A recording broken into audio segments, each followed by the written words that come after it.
Single mother Sarah Johnson accepted a secret deal with a CEO to avoid losing her son, but what started as a contract turned into true love. Secrets came to light, and their lives changed forever. A story that will touch your heart. Subscribe, leave your like, and comment where you are watching from. The rain hammered against the bus windows as Sarah watched the droplets trickle down the foggy glass, each carrying a piece of her anxiety. At 28, she had faced enough storms to know that this March morning would bring another. The white envelope in her trembling hands felt like it was burning with the seal of the family court of New York. "Next stop, Midtown Manhattan," announced the driver with the tired voice of someone who had battled New York traffic for decades. Sarah got off at Fifth Avenue, feeling the fine rain wet her face as she hurried between the mirrored buildings, reflecting the grey sky. Her 6-month baby bump weighed heavily, but not as much as the fear she carried in her chest. The building where she worked as a cleaning assistant loomed before her like a tower of glass and steel, imposing against the dark clouds. In the lobby, the doorman greeted her with a friendly smile. "Good morning, Ms. Johnson. You received some mail this morning." She already knew what it was about. She had seen Mark, her ex-partner, whispering with a lawyer at Ethan's school the previous week. The man who once promised to take care of her and their son now wanted to rip him from her arms. In the staff locker room, Sarah finally opened the envelope with trembling hands. The legal jargon danced before her eyes, but some phrases jumped from the page like daggers. Requests sole custody of minor Ethan Johnson, inadequate financial conditions of the respondent, pregnancy by an unknown father, demonstrates moral instability. "Oh my God," she murmured, allowing herself to fall onto the peeling wooden bench. The tears she had tried to hold back all morning finally burst forth, mixing with the cheap makeup she had worn to appear stronger than she felt. Sarah had grown up in the narrow streets of East Harlem, raised by her paternal grandmother after her mother disappeared when she was just 12. At 18, she became pregnant with Ethan and watched Mark promise her the world before disappearing. When the reality of fatherhood knocked at the door. At 24, she met David, a car salesman who filled her with hopes and promises of marriage. When she discovered her second pregnancy, he simply evaporated, leaving only credit card debts and overdue rent on their apartment. "Sarah, are you okay?" The gentle voice of Ms. Thompson, the cleaning supervisor, brought her back to reality. "I'm fine, Ms. Thompson," she lied, wiping her tears with the back of her hand. "Just a personal issue." The older woman, who had raised 5 children alone, recognized the pain in the young woman's eyes. "Look, dear, if you need to talk, I'm here. Sometimes a problem shared is half a problem." Sarah thanked her with a nod and put on her navy blue uniform, tying her brown hair back in a ponytail. In the small, scratched mirror of the locker room, she saw a young woman with almond-shaped eyes, full of determination, despite the tears. Her brown skin, a legacy from her grandmother, had a golden hue even in the cold light of the locker room. She was beautiful, she knew that, but beauty didn't pay for lawyers or guarantee custody of a child. The 23rd floor of the building housed Apex Investments, one of the largest brokerages in the country. As Sarah pushed the cleaning cart through the travertine marble corridors, she discreetly observed the world that would never be hers. Men and women in expensive suits talking on the phone about millions as if they were pocket change. Elegant assistants serving coffee in porcelain cups. Abstract paintings that probably cost more than her annual salary. Behind the glass walls of the executive office, David Carter watched the cleaning staff with growing interest. At 42, he was known in the financial market as the Shark, a man who had transformed a small brokerage inherited from his grandfather into an empire that moved billions. Tall, about 6 feet tall, with graying hair at the temples and piercing blue eyes, David had the kind of presence that dominated any room. But at that moment, he wasn't thinking about stocks or investments. For 3 weeks, he had noticed how Sarah worked, always efficient, always respectful, always with a discreet smile for the employees who treated her kindly. The previous week, he had seen her talking on the phone during her break, her sweet voice explaining to her son that she couldn't pick him up from school because she needed to work overtime. "Mommy is working to buy those sneakers you wanted, my love," she had said, and something in her maternal tone had struck a sensitive chord in David's heart. Raised by his maternal grandmother after his parents died in a car accident when he was 8, David learned early on that money was the only reliable protection against life's uncertainties. He had never married, never had children, and never allowed anyone to get close enough to hurt him.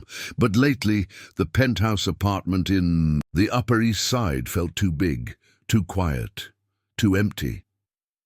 That afternoon, while Sarah cleaned the conference room tables, David noticed that she seemed different. Her movements were slower, her eyes red, as if she had been crying. When she leaned to reach a corner of the table, he saw that she was holding a crumpled piece of paper in her left hand. "Excuse me," he said, entering the room. Sarah straightened up quickly, almost knocking over the glass cleaner. "I'm sorry, Mr. Carter. I'm almost done." "No rush." He observed her face, noticing the barely concealed worry. "Are you okay?" The simple question almost unraveled all the composure Sarah had managed to maintain. One moment, she considered opening her heart to that man who always treated her with respect, unlike other executives who ignored her as if she were invisible. "I am, sir. Thank you for asking." David was not known for his empathy. Years of ruthless negotiations had hardened his heart to the needs of others. But there was something in the vulnerability of that woman that intrigued him. Perhaps it was the way she unconsciously touched her belly, a protective gesture that reminded him of his distant memories of his mother. "If you need anything," he finally said, "human resources can help. We have an employee assistance program." Ms. Johnson nodded, knowing she would never have the courage to use such a benefit. "Thank you, Mr. Carter." When he left the room, she finally looked at the crumpled paper in her hand. The deadline for a response was 15 days. 15 days to find a lawyer, gather documents, prove she was a capable mother. 15 days to prevent Ethan from living with a father who had ignored him for 4 years and now wanted to use him as a way to punish his ex-partner. Down below, on Fifth Avenue, traffic intensified as the end of the workday approached. The sound of honking horns mixed with the noise of the rain, creating the urban symphony that cradled the dreams and nightmares of 9 million New Yorkers. Miss Johnson finished cleaning mechanically, her mind wandering between memories of the past and fears of the future. Ethan was her light, her reason to wake up every morning and face the world. A smart 4-year-old boy with the same almond-shaped eyes as hers and a smile that melted any heart. He asked about the baby that was coming, whether it would be a boy or a girl, if he could help take care of his little brother or sister. "How am I going to explain to him that we might not be able to live together anymore?" she thought, feeling the weight of responsibility crush her shoulders like the bags of cement she had seen workers carry at the construction site next door. At the end of the workday, while putting away the cleaning supplies in the basement cupboard, Ms. Johnson made a decision. She would take the money she had, saved for the baby's layette, and look for a lawyer. It didn't matter if she had to eat ramen for weeks or walk miles to save on bus fare. Ethan would not grow up thinking his mother abandoned him without a fight. The rain had stopped when she left the building, but the puddles reflected the lights of the city that was beginning to illuminate. Miss Johnson walked to the bus stop, feeling the baby move in her belly as if to console her. It might have been her imagination, but it seemed to her that the child she carried was also willing to fight. On the 23rd floor, David Carter watched the street movement from the window, thinking about the conversation he had with the Japanese investors the previous week. They had made it clear that they preferred to do business with family-oriented men, married with traditional values. The $500 million contract depended on that image of stability that he simply did not possess. By a coincidence that fate sometimes allows, two different problems were walking the streets of New York that rainy night, unaware that they would soon become each other's solution. 3 days later, during a typical autumn storm that turned the streets into small rivers and completely paralyzed traffic, Ms. Johnson entered the building's elevator with a heavy heart. She had spent the entire afternoon in a lawyer's office in Chinatown, a middle-aged man who received her among piles of paperwork and a lukewarm cup of coffee. "Look, Ms. Johnson," he had said, adjusting his thick glasses, "I'll be frank with you. Your ex-partner hired Michael Anderson, one of the best family lawyers in New York. Without resources for a proper defense, your chances are quite slim." The consultation had cost $300, half of what she had, saved for emergencies. The lawyer had been kind but too realistic for her liking. He explained that Ethan would temporarily live with his father while the process unfolded, and that she would have the right to supervise visits on weekends. "Supervised visits," Ms. Johnson murmured as the elevator ascended, the words echoing like a death sentence, as if she were a criminal posing a danger to her own child.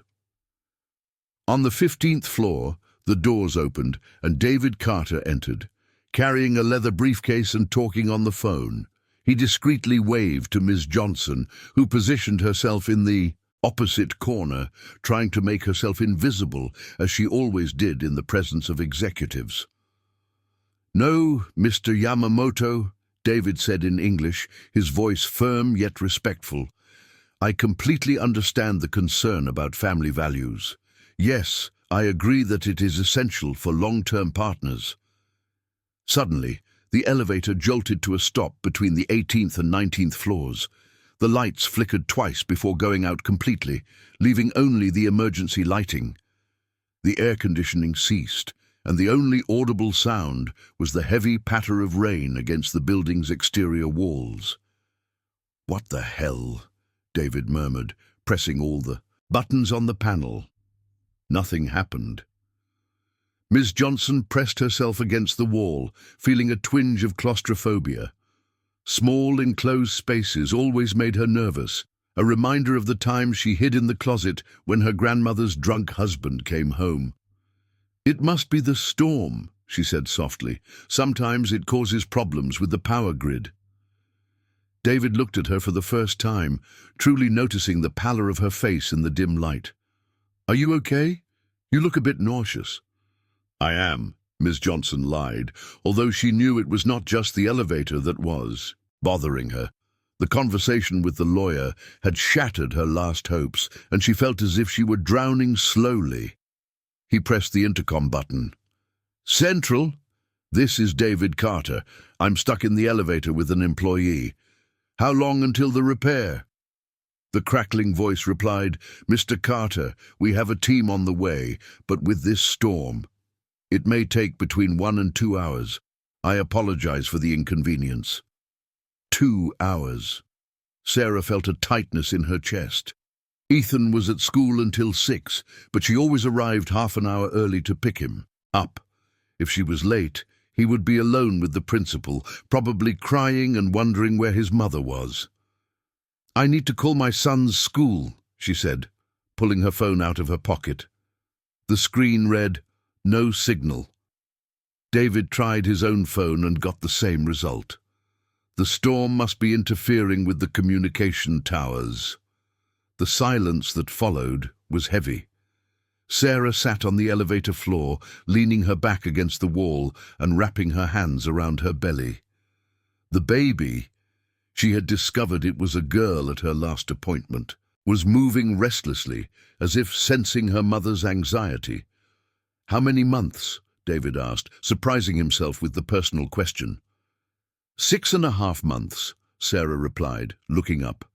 "It's a girl." He nodded, noticing for the first time how young she was. She couldn't be more than 30, but there was a precocious maturity in her eyes. the kind that comes from carrying heavy responsibilities from a very young age.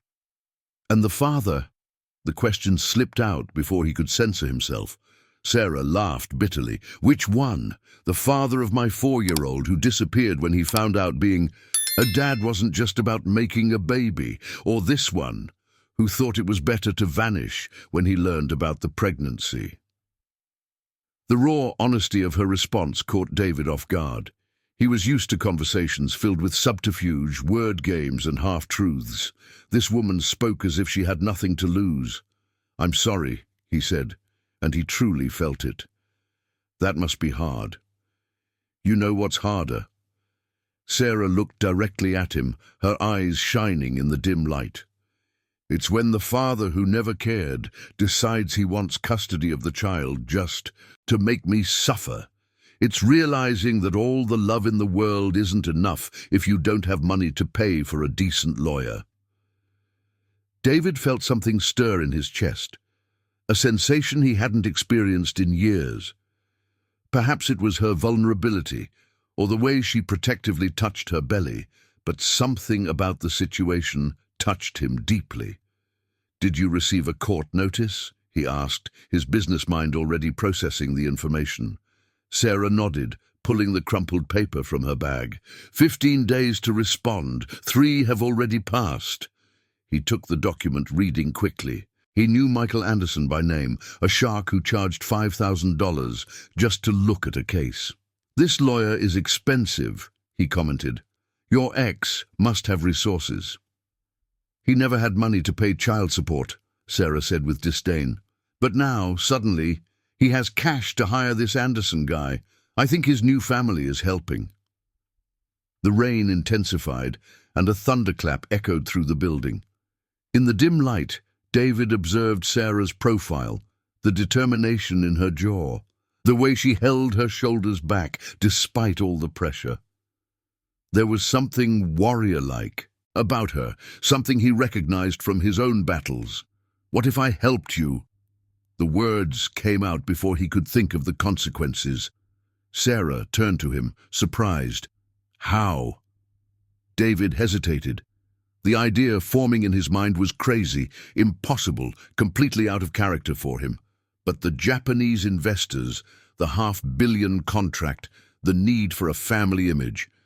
And here was a woman who needed exactly what he could offer.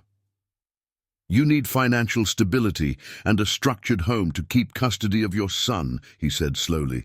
"I need a wife." The silence that followed was deafening. Sarah stared at him as if he had completely lost his mind. "Are you joking?" "No." David leaned against the opposite wall, studying her. "I'm talking about a business arrangement, a temporary marriage contract." Sarah felt her head spin. "A marriage contract." 1 year, he continued, his voice gaining the confident tone he used when closing deals. "You marry me, live in my penthouse, have access to the best lawyers in the city. In exchange, you accompany me to social events and business meetings as my wife." "This is madness," Sarah murmured, but she couldn't help but let her mind calculate the possibilities. Financial stability, a prestigious address, resources to fight for Ethan's custody.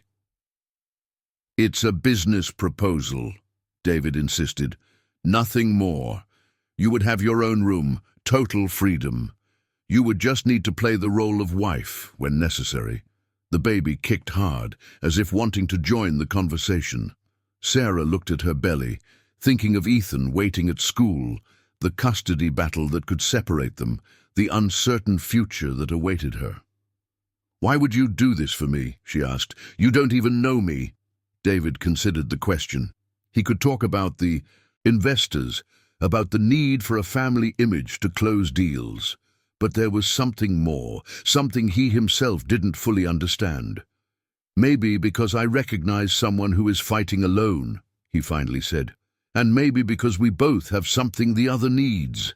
Another thunderclap echoed, closer this time. The storm outside seemed a reflection of the emotional turmoil inside the stalled elevator.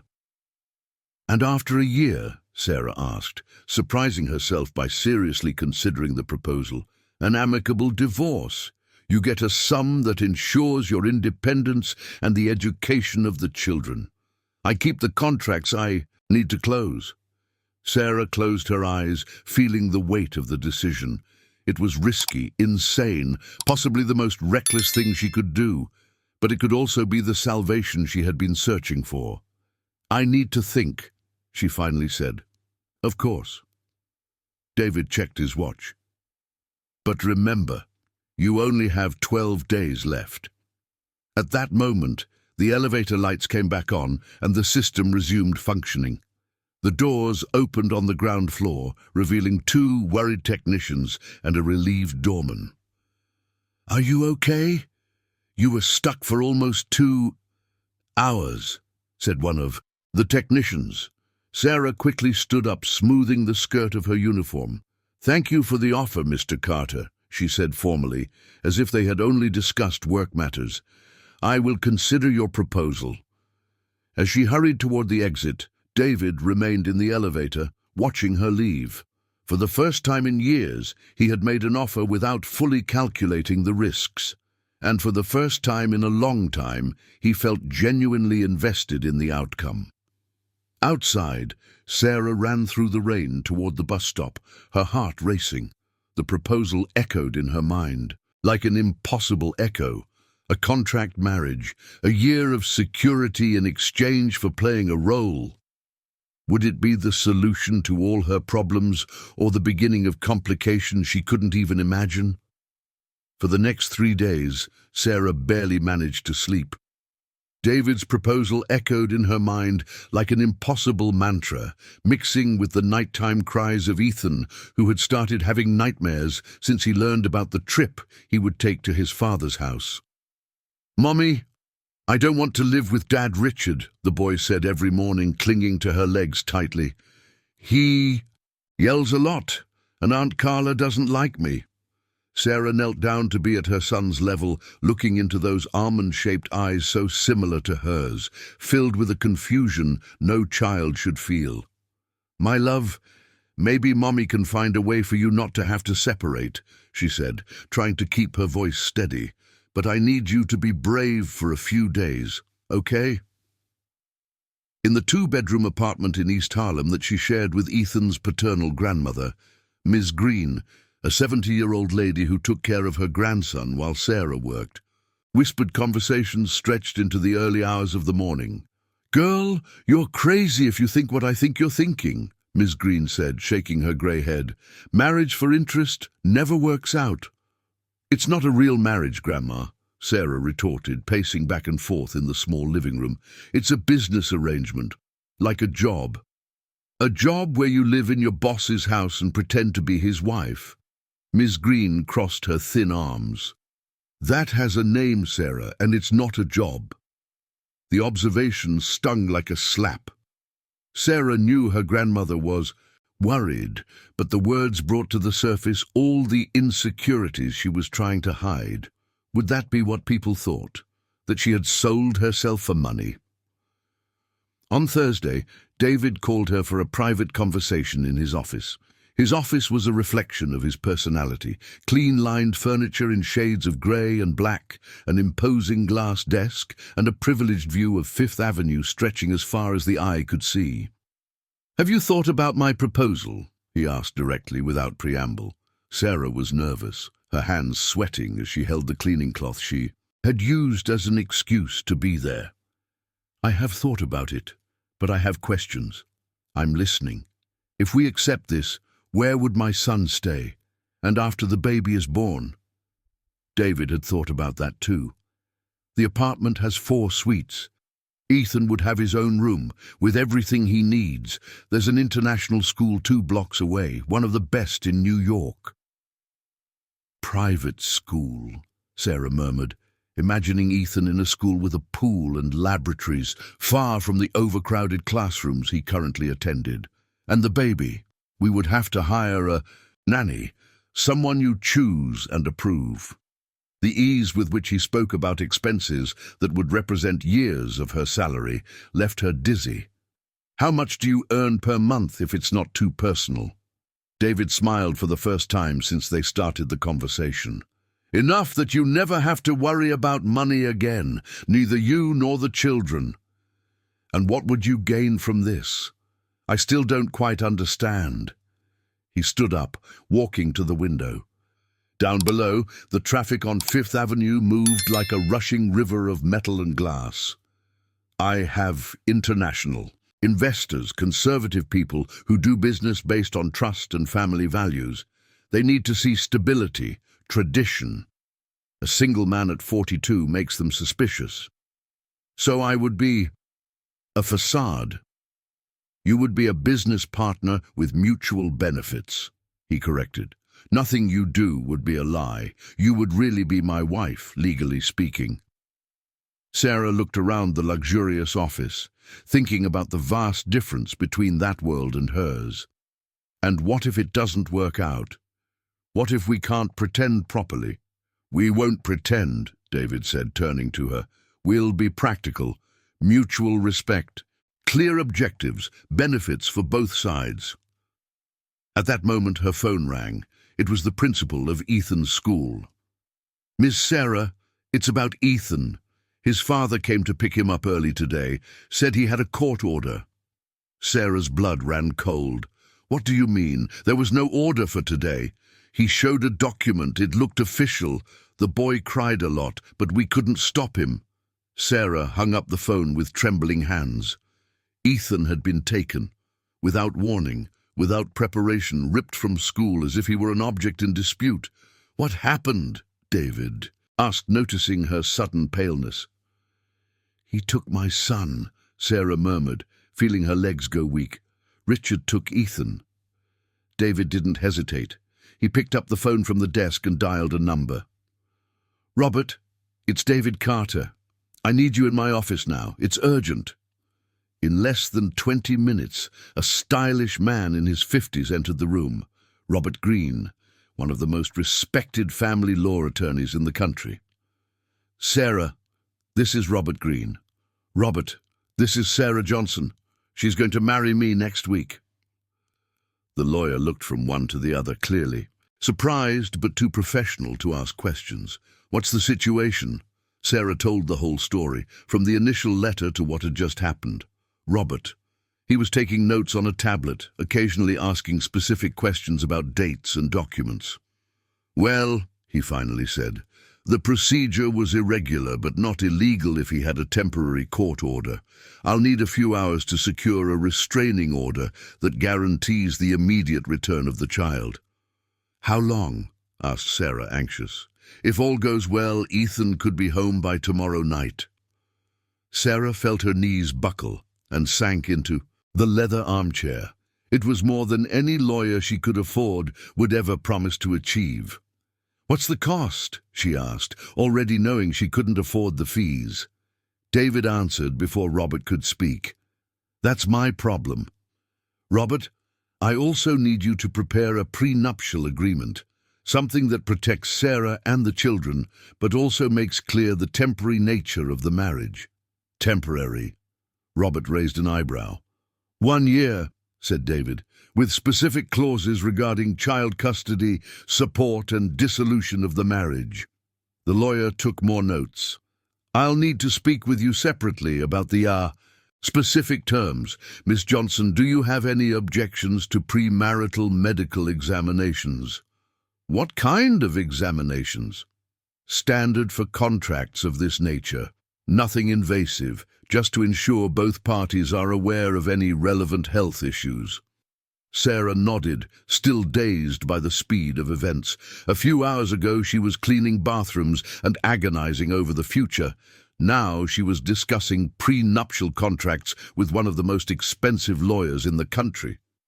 There's one more thing, said David. The ceremony needs to be convincing. It can't look purely commercial. What does that mean?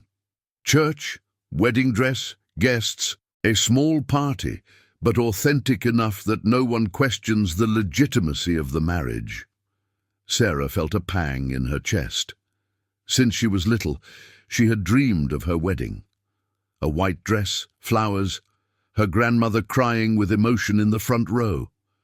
Now she would have all of that, but as part of a charade.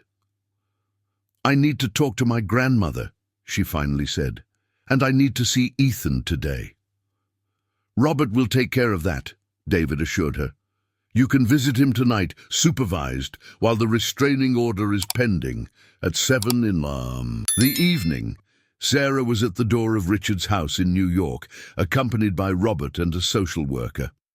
Ethan ran into her arms the moment he saw her, crying as if he'd been separated from her for years. "Mommy, I want to go home. Daddy Richard said I'm going to live here forever." Sarah hugged him tightly, feeling her heart break. "You're not, my love. Mommy will fix everything, I promise."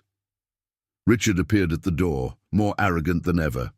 "You can promise whatever you want, Sarah, but the boy stays with me. It's better for him to have a structured family." Robert stepped forward, handing him a notification. "Mr. Santos, here is a formal contestation of custody and an investigation into how you managed to secure funds to hire Michael Anderson, considering you are in arrears with child support." Richard's expression changed immediately. "What investigation?" "The one that determines whether there were irregularities in the financing of this legal action," Robert said coldly. "Good night." On the way home, Ethan slept in Sarah's lap in the back seat of Robert's car. She looked at her son's angelic face and knew she would do anything to protect him, including marrying a stranger. "So," David asked when they arrived at the building. Sarah looked at him, this man who had moved mountains to help her in just a few hours. She didn't know his true motives, didn't know if she could trust him completely. But Ethan was safe in her arms, and that was all that mattered at the moment. "I accept," she said. "I accept to marry you." The next morning, a sunny Friday in March that contrasted with the emotional storm of the past few days, Sarah woke up feeling as if she had lived. A strange dream, but the phone ringing at 7 in the morning confirmed that everything was real. "Sarah, this is Lucia Mendez, Mr. Santos's assistant. I need to coordinate some appointments with you today. Can you be at the office at 9? 2 hours later, Sarah found herself on the 23rd floor, but this time not as a cleaning staff member. Lucia, an elegant woman in her 40s, led her to a smaller conference room where a table had been set up with waters, coffees, and a stack of documents. "Mr. Santos will arrive in a few minutes," Lucia explained. "In the meantime, I need to discuss some practical details with you." Sarah cautiously sat in the leather chair, still wearing the same jeans and simple top as always. She felt like an actress who had forgotten her lines in an important play. "First, we need to arrange an appropriate wardrobe for you," said Lucia, taking notes on a tablet. "Social events, business meetings, the wedding ceremony itself. Do you have any style preferences?" "I never thought about that," Sarah admitted. "I've always worn practical clothes." "I understand. I've set aside some options from personal shoppers.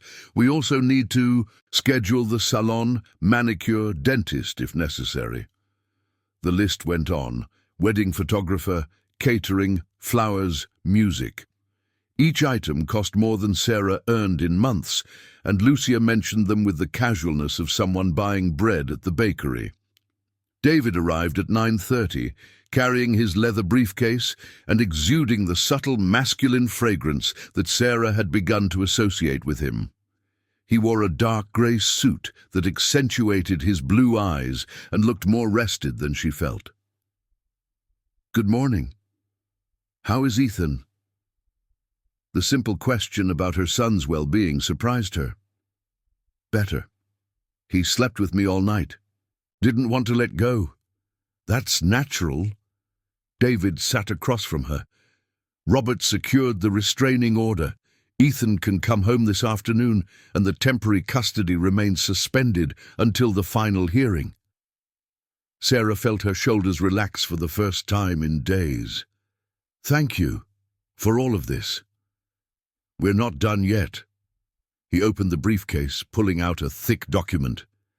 This is the contract. Robert prepared it with your protection in mind. Marina looked at the typed pages as if they were written in hieroglyphics. Can you explain it to me in plain language? David smiled, a genuine smile that completely transformed his usual serious business demeanor. Of course. Article 1, the marriage will last exactly 1 year. Article 2, you will receive a monthly allowance of $20,000 for your personal expenses. $20,000? Marina almost choked on her coffee. Per month? In addition to all household expenses, children's school, health insurance, all paid separately. He continued reading.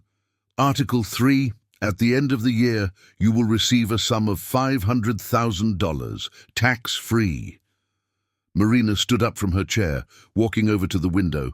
Down below, the city buzzed with millions of people struggling to survive, and here she was, discussing amounts that could buy a house.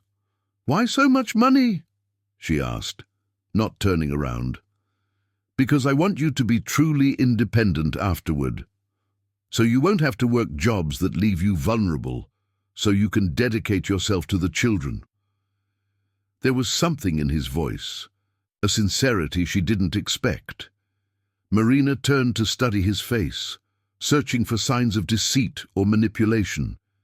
She found only those serious blue eyes, watching her intently. And what do you want from me in return, besides pretending to be your wife? I want you not to pretend, he said simply, to be yourself, authentic, real. People notice when someone is playing a role. Ms. Green cleared her throat discreetly. Sorry to interrupt, but we have the photographer arriving for the engagement photos in an hour. Engagement photos? Marina looked from one to the other. For the announcement in the newspapers, David explained. New York Times, Wall Street Journal. It needs to look like a real relationship. For the next hour, Marina was transformed by a team of professionals that Ms. Green had hired. A makeup artist applied a foundation that covered the dark circles from sleepless nights. A hairstylist styled her hair into soft waves, and a personal shopper brought 3 dresses for her to choose from. This navy blue one matches your eyes, said the fashion consultant, a slim and elegant woman, and it perfectly conceals your belly. Marina looked at herself in the mirror and barely recognized herself. The woman staring back seemed to have stepped out of a fashion magazine, sophisticated and confident. You look beautiful, David said when she emerged from the makeshift dressing room. It was the first time he had seen her truly dressed up, and he had to admit he was impressed. The photographer, a young and enthusiastic man, positioned them on the building's terrace with the city skyline as a backdrop. Now, I want you to look at each other as if you were truly in love, he instructed. Marina and David exchanged glances, trying to find a convincing expression of love. It felt awkward and artificial until the photographer made a casual remark. You're pregnant, aren't you? How lovely. Can he place his hand on her belly? David hesitated, looking at Marina for permission. She nodded, and when he placed his large, warm hand on her belly, something unexpected happened. The baby kicked hard, as if responding to his touch. Wow, David murmured, surprised. She's quite active, Marina said, laughing for the first time in days, especially when she hears new voices. The photographer captured the moment, both genuinely laughing, David with his hand on her belly, Marina looking down with maternal tenderness. It was a photo that truly looked like a couple in love awaiting a child. After the team left, Marina and David were alone on the terrace, the afternoon breeze playing with her hair. I need to make a confession, she said. I'm scared. Of what? Of everything, of not being able to convincingly pretend to be your wife, of Ethan not adapting, of you regretting this madness and sending me away. David leaned against the terrace railing, watching the movement below. Do you want to know why I really proposed this? Marina nodded, feeling that she would finally hear the truth.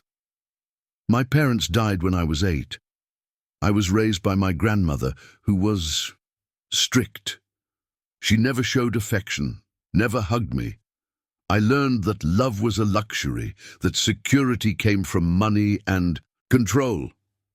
He paused, as if deciding how much to reveal. At 30, I married a woman who thought like me. A practical relationship, without emotional complications. It lasted 2 years and ended when she found someone richer. I'm sorry. Don't be. It taught me a valuable lesson, that authenticity is rarer than money. He turned to her. When I saw you in the elevator talking about fighting for your child, I saw something I don't find in my world. Someone who truly loves without interest. Marina felt something stir in her chest, an understanding that went beyond words. "And you think I can teach you that? I think you three, you, Ethan, and the baby, can teach me what it means to have a real family, even if it's just for a year." Marina's phone rang. It was Miss Green. "Girl, Ethan is here crying, saying he's going to marry a rich man and become a prince. What the hell have you been telling that child?" Marina laughed, imagining Ethan telling his version of the story. "Grandma, can I bring him and you to meet my fiancé?" 2 hours later, Miss Green entered David's penthouse in Upper East Side, as if inspecting a prison. Ethan, on the other hand, was running through the huge rooms as if he had arrived in paradise. "Mommy, there's a pool in the building, and a video game, and Uncle David said I can have my own room." "Uncle David?" Marina looked at David, who seemed embarrassed. "He asked how he should address me," David explained. It felt natural. Meanwhile, Miss Green was examining every room with a critical eye. The main living area was spacious and well decorated, with light leather sofas, and the view of the city was spectacular. The kitchen was larger than the entire apartment they lived in. "It's very beautiful," admitted Ms. Thompson, "but a big house doesn't guarantee a big heart." "You're right," agreed David, surprising her. "But I hope to have the chance to prove that I can be a good influence for Ethan." Ethan came running in with a remote-controlled car he had found. "Uncle David, did you buy this for me?" "Actually, I bought it this afternoon," said David, crouching down to the boy's level. "I thought you might like it." Sarah observed the interaction, noticing how David spoke to Ethan with a respectful seriousness, without the sugary insincerity that many adults use with children. "Can I really live here?" Ethan asked, looking from his mother to David. "If you want to," replied Sarah. "But first, Uncle David and Mommy are going to get married." "Do you know what that means?" Ethan thought for a moment. "That he will be like a dad to me?" The question hit David like a punch in the stomach. Suddenly, he realized that this was not just a business arrangement. There was a child involved, a child who was already forming expectations and real feelings.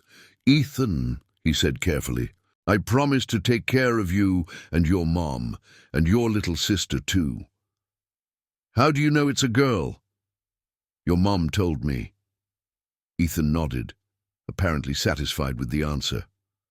"Okay, can I call you Dad?" The silence that followed was heavy.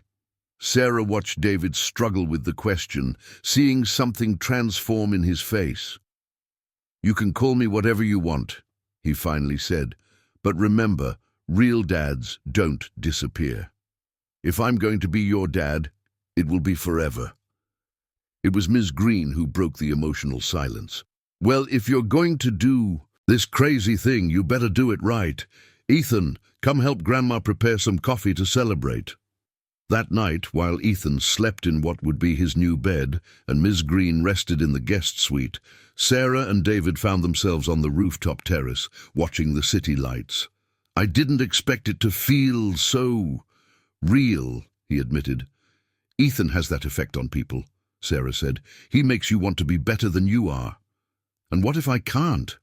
What if I don't know how to be a dad?" Sarah looked at him, seeing for the first time not the wealthy, controlling businessman, but a man scared of disappointing a child. "No one is born knowing," she said gently. We learn by making mistakes and trying again." David nodded, gazing at the rarely visible stars in the polluted sky of New York. In 42 years, he had never felt so out of his comfort zone, and strangely, he had never felt so hopeful about the future. "Sarah," he finally said, "thank you for accepting this madness." "Thank you for giving me a chance," she replied. Neither of them yet knew that the business arrangement they had made was about to turn into something much more complicated and real than any contract could foresee. The wedding took place on a Saturday morning at St. Hart Church, a small chapel in the Upper East Side that David had attended as a child with his grandmother. Sarah woke up at 5 in the morning, her stomach in knots, not only from the typical anxiety of the occasion, but from the reality of what she was about to do. At the salon on 7th Avenue, a team of professionals prepared her like a porcelain doll. The dress, chosen by Lucy, was simple yet elegant, an off-white crepe design that perfectly disguised her 7-month belly with long lace sleeves and a modest neckline. "You look beautiful, dear," said Miss Green, wiping her eyes with a tissue. "Your mother would be proud." Sarah felt a tightness in her chest, thinking about the mother she had lost as a teenager. She had always imagined that she would be present at her wedding, helping her get ready, giving last-minute advice. Instead, she had only an adoptive grandmother and a 4-year-old son as family. Ethan, impeccable in a navy suit that matched his stepfather's, couldn't sit still. "Mummy, after you guys get married, can I really call Uncle David Dad?" "If he lets you, my love." "He already let me," said Ethan with the absolute certainty of children. "He said, 'Real dads don't disappear.'" The ceremony was small but carefully orchestrated. Besides Sarah's family, there were a few of David's colleagues, Robert the lawyer, and 2 representatives from the Japanese investors who happened to be in New York for other meetings. When Sarah entered the church to the sound of the organ playing a soft version of Ave Maria, all eyes turned to her. But the only one that mattered was David's, who was waiting for her at the altar with an expression she couldn't decipher. He looked elegant in a pristine black suit, his greying hair at the temples perfectly styled. When their eyes met, Sarah saw something that surprised her: genuine nervousness. The man who led million-dollar meetings and made decisions affecting hundreds of employees was clearly anxious to marry her. "You look beautiful," he murmured when she reached the altar. "Thank you," she replied, feeling her cheeks flush. Father Edward, a middle-aged man who had known David since childhood, conducted the ceremony. With respectful solemnity, when it came time for the vows, Sarah felt her heart race. "David Carter, do you take Sarah Johnson to be your wife, promising to love her, honor her, and protect her in joy and in sorrow, in health and in sickness, all the days of your life?" "I do," said David, looking directly into her eyes. There was something in his voice that sounded more serious than Sarah expected from a performance. "Sarah Johnson, do you take David Carter to be your husband, promising to love him, honor him, and stand by him in joy and in sorrow, in health and in sickness, all the days of your life?" Sarah hesitated for a fraction, as she thought about the irony of promising to love someone she barely knew. She looked at Ethan in the front row, smiling with anticipation, and found her voice. "I do." The rings, simple yet elegant, made of white gold, were exchanged with both of their slightly trembling hands. When Father Edward declared them husband and wife, David leaned in to kiss her, a chaste and quick kiss that still made Sarah feel an unexpected warmth in her cheeks. The reception was on the terrace of a restaurant in the Upper East Side, overlooking Central Park. About 30 people shared an elegant yet relaxed lunch, with Ethan running between the tables and charming everyone present with his spontaneity. "You make a lovely couple," commented Mr. Yamamoto, one of the Japanese investors, in slow English. It's important to have a stable family for long-term business. Thank you, David replied. Sarah has brought so much joy to my life. It wasn't a lie, Sarah thought. In recent days, his apartment had transformed. Ethan left toys scattered around the living room, asked endless questions during dinner, and filled the space with laughter and childlike energy. Even she, still suspicious and cautious, had brought a humanity that was missing in those perfect, empty spaces. During the official photos, David placed his hand on her belly again, and the baby responded with vigorous kicks. She's lively today, Sarah commented.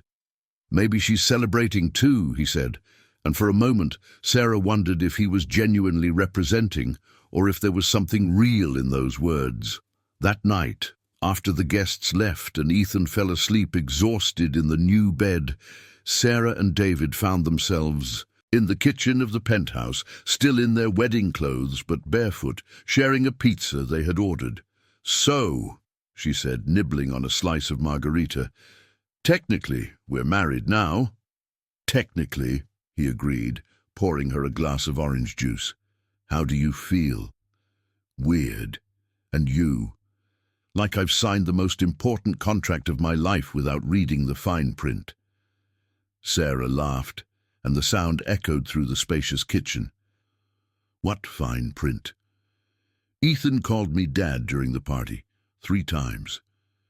Does that bother you? David considered the question, spinning the ring on his finger. It should bother me, but it doesn't. In fact, it's scary how natural it feels. Ethan has a way with that. He's always wanted a dad. And you? Have you always wanted a husband? The question caught Sarah off guard. I've always wanted a family, she finally said. Someone who would stay, who wouldn't disappear when things got tough. Like his father. Like all the men in my life until now. They ate in silence for a few minutes, the weight of the conversation hanging between them. Outside, New York continued its frantic pace, but inside the penthouse, there was a quietness neither of them was used to. Sarah, David finally said, I know this started as a business arrangement, but I want you to know, I will take seriously the promise I made today about protecting you both. Even if it's just for a year? Even if it's just for a year. Sarah studied his face, looking for signs of insincerity. She found only sincerity, and something that could be vulnerability. Can I ask a personal question? Of course. Why have you never had children before? With your ex-wife? David sighed, pushing his empty plate away. Claire thought children were incompatible with the lifestyle she wanted. Traveling, partying, total freedom. And I agreed. I thought I wouldn't be a good father anyway. Because of your childhood? My grandmother was a good person, but cold, rigid. I grew up thinking that showing affection was a sign of weakness. He looked at his hands. When Ethan hugged me yesterday before bed, it was the first time in years that someone hugged me without wanting something in return. Sarah felt her heart tighten. Ethan has that gift. He loves unconditionally. Like you. The words hung in the air between them, laden with meaning neither was ready to fully explore. We should get some sleep, Sarah said, standing up. Tomorrow we have to start our new life as a married couple. Sarah? Yes? Thank you. For today, for everything. She nodded, feeling something stir in her chest that wasn't just the baby. Good night, husband. Good night, wife. In their separate rooms, she in the master suite that he had insisted she occupy, he in the smaller suite at the back, both stayed awake for a long time, processing the strangeness and unexpected naturalness of what they had done. Sarah lay down in the most comfortable king-size bed she had ever slept in, her hands on her belly where the baby continued to move. Welcome to the family, little one, she murmured. I hope your borrowed dad is better than the real one. 3 rooms away, David stared at the ceiling, thinking about how Ethan had insisted on saying, "Good night, Dad," before going to sleep. The word echoed in his mind as both a responsibility and a gift. Neither of them suspected that in the coming months, the line between performance and reality would become increasingly blurred, until it would be impossible to distinguish where the arrangement ended and where true feelings began. Outside, New York slept its restless dreams, unaware that on the upper floors of a building in the Upper East Side, an unlikely family had been born amid contracts, convenience, and perhaps something that was beginning to resemble true love. 3 weeks after the wedding, Sarah had developed a routine in the penthouse that surprised her with its naturalness. She woke up at 7 to prepare breakfast, an insistence of hers, since David was used to having just a quick espresso before heading to work. Now, he sat at the kitchen table for at least half an hour, chatting with Ethan about the new school and listening to Sarah talk about the preparations for the baby's arrival. The doctor said she could be born at any moment after the 35th week, Sarah recounted as she served pancakes filled with coconut, a recipe she learned from Ms. Green. "We are on the 32nd. Ethan, dressed in the uniform for the private school, where he had surprisingly adapted well, was making his own contributions to the morning conversation. "Dad, can I choose her name?" David almost choked on his coffee upon hearing Ethan call him Dad for the first time in front of Sarah. They had established that Ethan could choose how to address him, but the transition from Uncle David to Dad had been gradual and private, mostly happening at bedtime. "What name would you choose?" David asked, trying to keep his voice casual. "Sophia, because there's a girl at school named Sophia who is really pretty and smart." Sarah smiled, watching the interaction. In recent weeks, she had witnessed a subtle yet profound transformation in David. The man who initially treated Ethan with respectful distance was now checking if the boy had brushed his teeth, helping with homework, and even inventing bedtime stories. "Sophia is a beautiful name," Sarah agreed, "but let's wait and see if she looks like a Sophia when she's born." After David and Ethan left, he to the office, Ethan to school with the driver David had hired, Sarah found herself alone in the penthouse for the first time in days. In the early days after the wedding, she had avoided exploring David's private spaces too much, limiting herself to the common areas and their bedroom. But curiosity and boredom finally overcame her discretion. David's home office was an extension of his professional personality, organized, minimalist, efficient. But it was in the library, a space he rarely used, that Sarah made a discovery that would completely change her understanding of the man she had married. Among the business books and biographies of famous entrepreneurs, hidden behind a set of encyclopedias that clearly hadn't been consulted in years, Sarah found an old photo album covered in worn brown leather. The first pages showed typical family photos: a young couple smiling in front of a simple house, a small blonde boy playing in the garden, birthday. Celebrations with homemade cakes and modest decorations. Sarah recognized David immediately.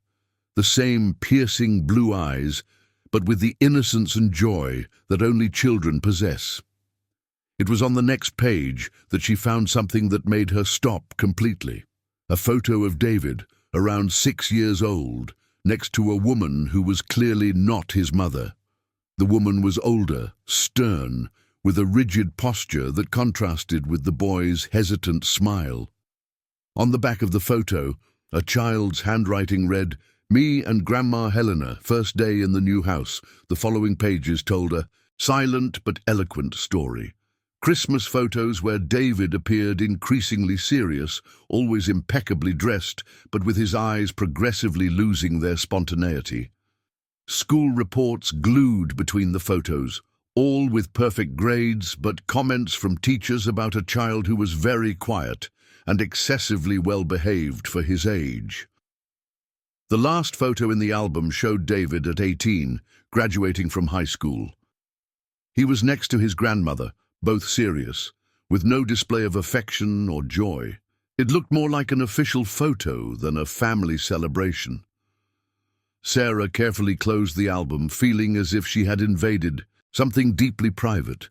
But now she understood better David's emotional rigidity, his difficulty in showing affection, and especially his reaction to Ethan's spontaneous affection.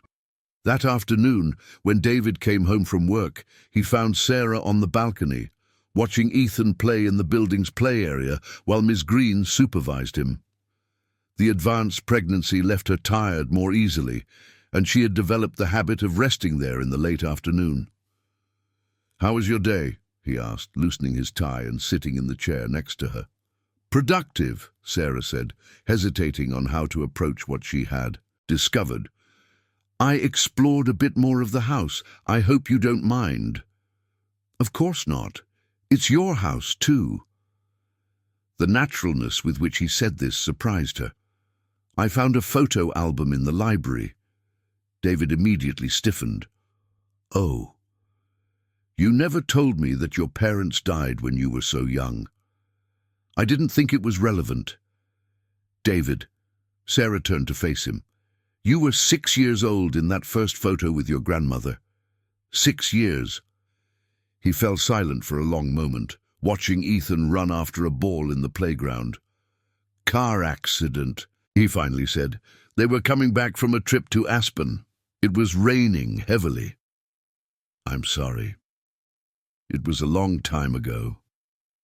But Sarah could see from the tension in his shoulders that it hadn't been that long.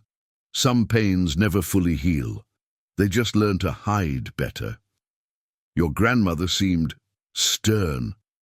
"Grandma Helena did the best she could," David said with an automatic loyalty that sounded rehearsed. "She gave me education, opportunities.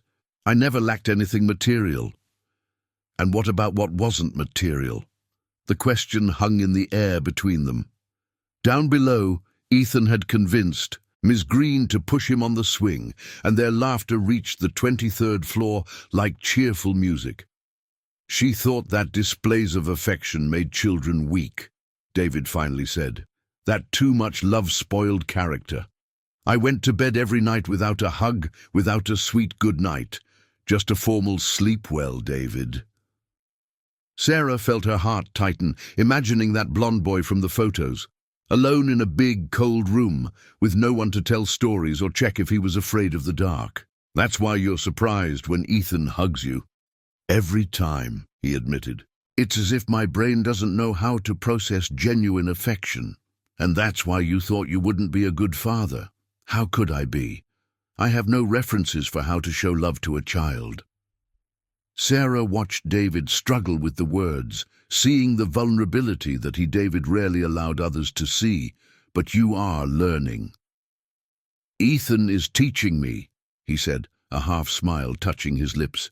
"Yesterday he asked me why I never hug him back when he hugs me. I didn't know what to say. And what did you do?" "I hugged him. For the first time, really, not just letting him hug me. And it was..." David paused, searching for words. "It was like something inside me broke free." At that moment, Ethan came running onto the terrace, his cheeks flushed from playing. "Dad, Mom, Grandma Green said we're having pizza for dinner tonight." "That's true," confirmed Sarah. "I thought we could have a family pizza and movie night." Ethan ran to David and without hesitation threw himself into his arms. This time, Sarah watched as David not only accepted the hug, but fully returned it, closing his eyes and holding the boy as if he were the most precious treasure in the world. "I love you, Dad," Ethan simply said, as if it were the most natural thing in the world.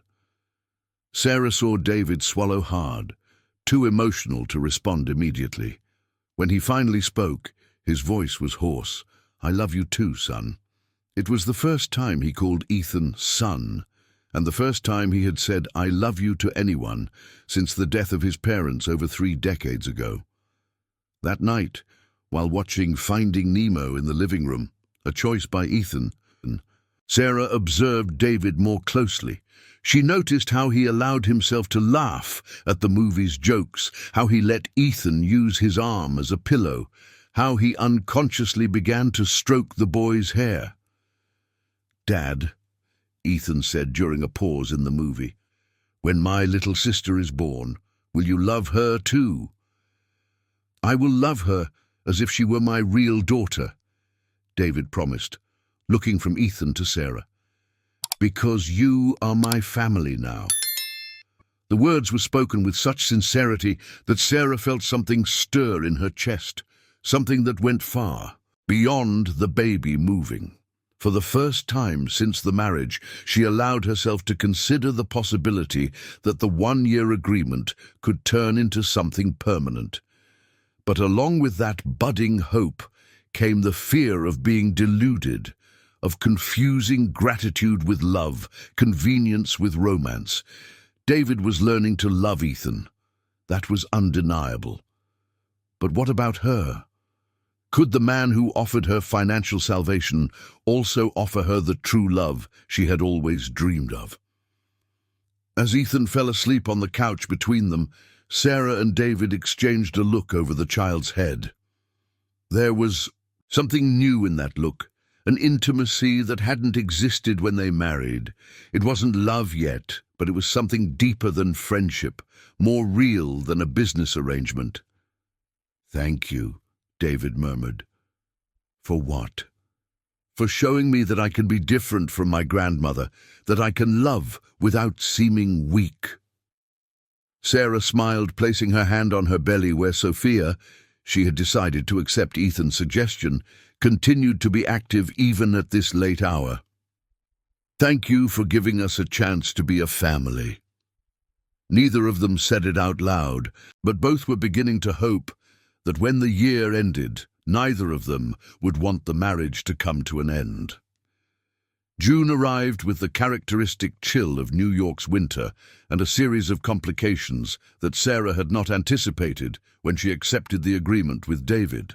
The first of them had a name, Isabella Carter, David's ex-wife, who returned from London one Tuesday morning unannounced, appearing in the Apex Investments office like an elegant ghost from the past.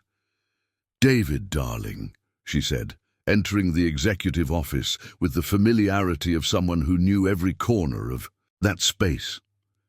"I heard you got married. How rash of you."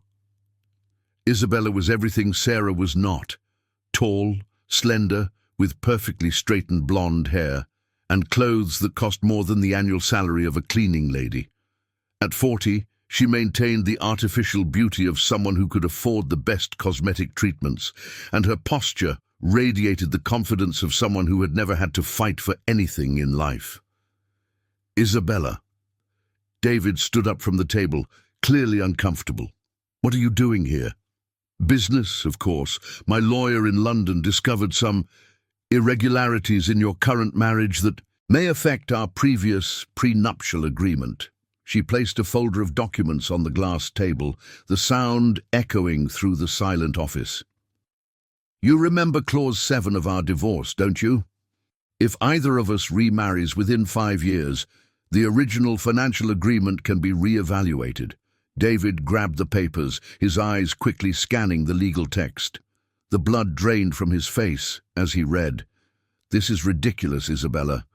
Our divorce was finalized 3 years ago. You have no claim to anything." "Oh, but I do." She gracefully sat in the leather chair, crossing her legs as if she were in her own home.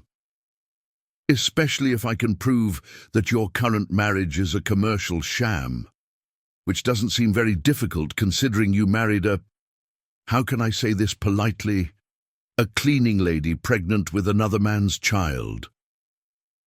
The disdainful way she said cleaning lady made David's blood boil. "Sarah is my wife and deserves your respect." "Sarah?" Isabella repeated the name as if it were a curse. "What a popular name. Tell me, David, does she know that if this marriage is annulled, you could lose half your fortune to me?" At that moment, Sarah entered the office carrying a tray with coffee. a routine she had developed of visiting him during lunch, bringing homemade sandwiches that she insisted he eat. She stopped at the door upon seeing the blonde woman sitting as if she owned the place. "Oh," said Isabella, examining Sarah from head to toe. "This must be the new wife." Sarah, 8 months pregnant and clearly tired, felt immediately displaced in her simple clothing, a navy blue maternity dress she had bought at a department store. Next to Isabella, she looked like a maid who had lost her way on the wrong floor. "Sarah, this is Isabella, my ex-wife," said David, standing up to be next to Sarah in a protective gesture. "Isabella, my wife Sarah." "Nice to meet you," Isabella said with a smile that didn't reach her eyes. "You look radiant. Pregnancy suits you. When is the baby due?" "Any moment now," Sarah replied, instinctively placing her hand on her belly. "How exciting. David's first child, I imagine. He always said he didn't want kids." The words were calculatedly cruel, meant to plant seeds of doubt. Sarah quickly glanced at David, who looked torn between anger and embarrassment. "People change," he said firmly. "I have changed. Of course they have." Isabella stood up, smoothing the skirt of her expensive suit. "Well, I'll leave you to sort out your domestic issues. David, my lawyer will be in touch soon. I hope your new life is worth the risks you're taking." After she left, leaving behind a trail of French perfume and tension, Sarah and David sat in silence for several minutes. "Can you really lose half of your fortune?" Sarah finally asked. "Possibly." David loosened his tie, suddenly looking older. "Depending on how she presents our marriage to the court. As a sham. As a business arrangement with no real emotional basis." Sarah sat heavily in the chair, the weight of the baby and the situation becoming unbearable.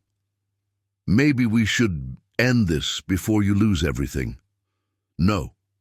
David's response was immediate and firm. "I won't let Isabella destroy our family out of spite."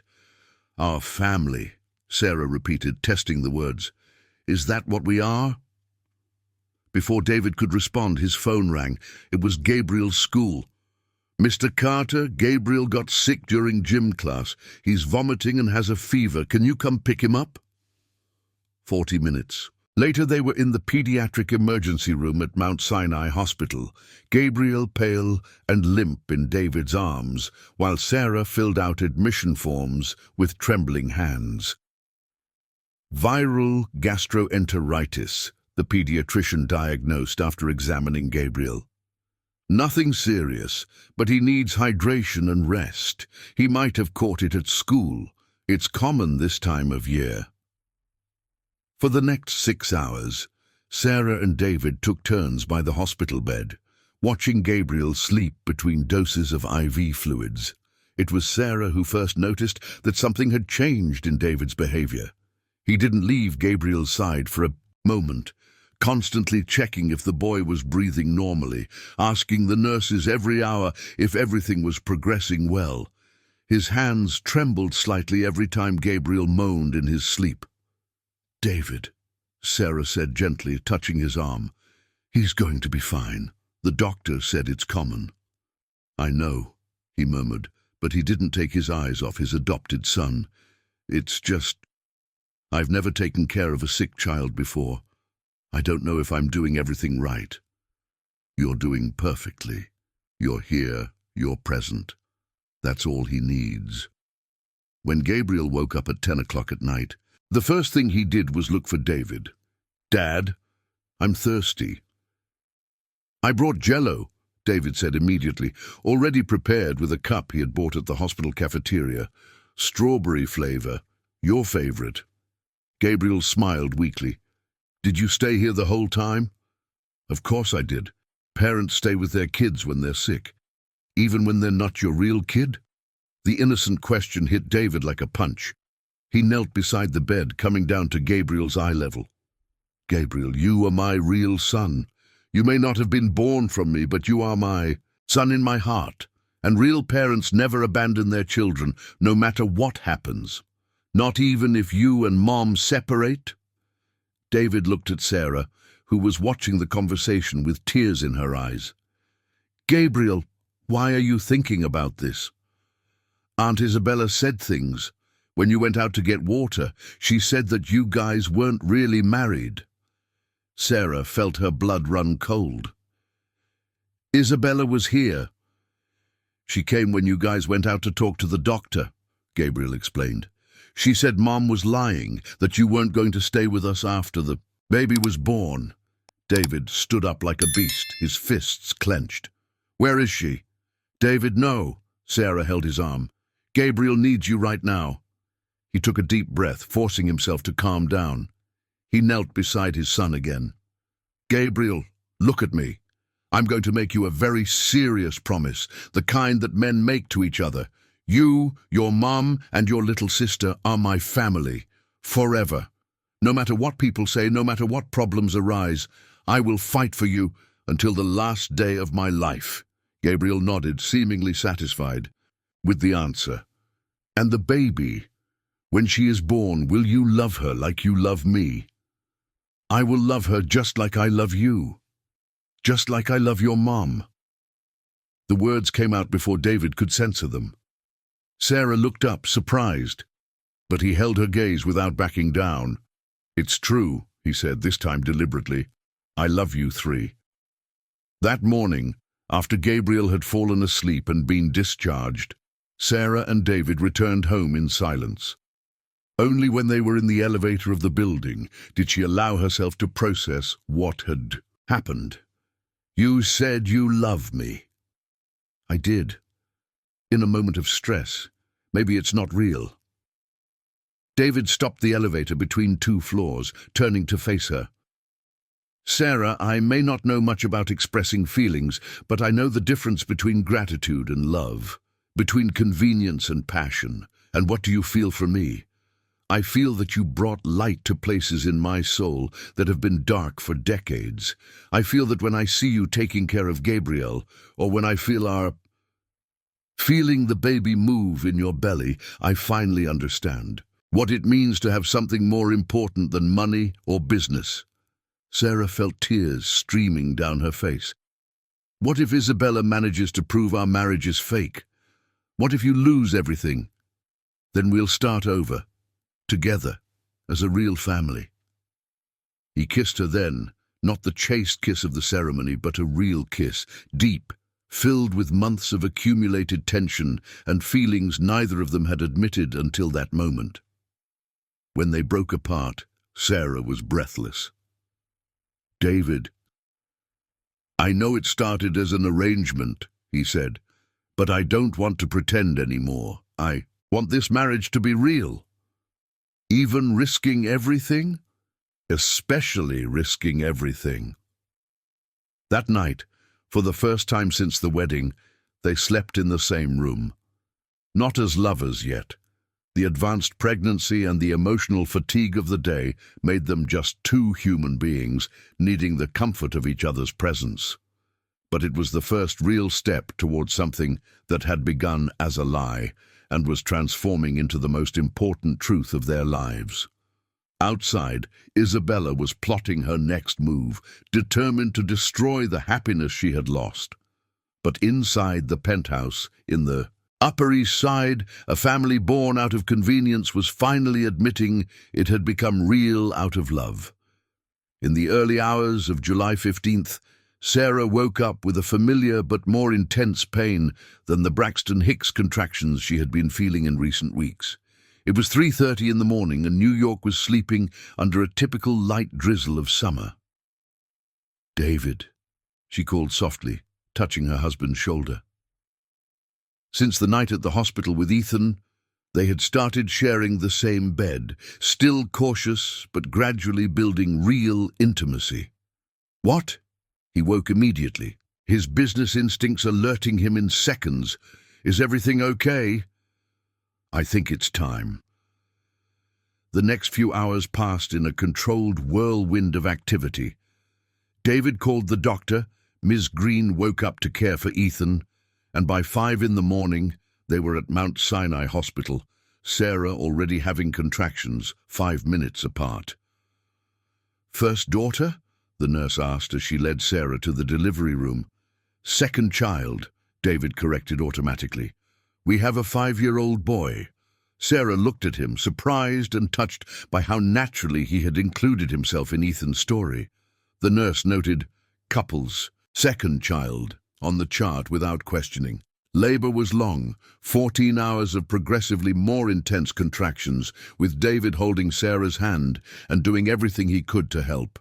He had read every book on childbirth he could find, determined to be the best support possible. "Breathe with me," he said during each contraction, following the techniques he had learned. "Inhale through your nose, hold, and exhale slowly through your mouth."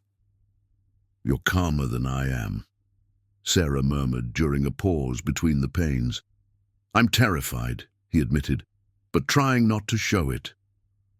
Ethan arrived at the hospital at 2 in the afternoon, brought by Ms. Green and carrying a drawing he had made at school, a stick figure family where he had written Dad, Mom, Ethan, and Sophia under each figure. "Can I see my sister when she's born?" he asked, still amazed by the hospital corridors. "Of course you can," David promised. "You'll be the first to meet her after me and Mom." At 7:23 in the evening, after one last effort that left Sarah exhausted, Sophia Maria Johnson came into the world weighing 7 pounds and 10 ounces, with powerful lungs and dark hair, just like her mother. The moment the doctor placed the baby on Sarah's chest was as if the whole world stopped. David, who had watched the birth with a mix of fascination and terror, felt completely lost seeing that tiny baby, technically not his blood, but completely his daughter, in his heart. "She's perfect," Sarah whispered, touching the small, wrinkled face. "Look, David, she has your eyes." It was true. Sophia had been born with her eyes open, and they were a deep blue that mirrored exactly those of her adoptive father, a coincidence that left them too emotional to question. Can I hold her?" David asked hesitantly. The nurse helped transfer Sophia into his arms. The moment David held his daughter for the first time was transformative. All the emotional rigidity he had carried for decades crumbled instantly. Tears he didn't even know he could shed streamed down his face as he watched that baby looking back at him with solemn curiosity. "Hi, Sophia," he murmured. "I'm your dad, and I promise I will take care of you forever."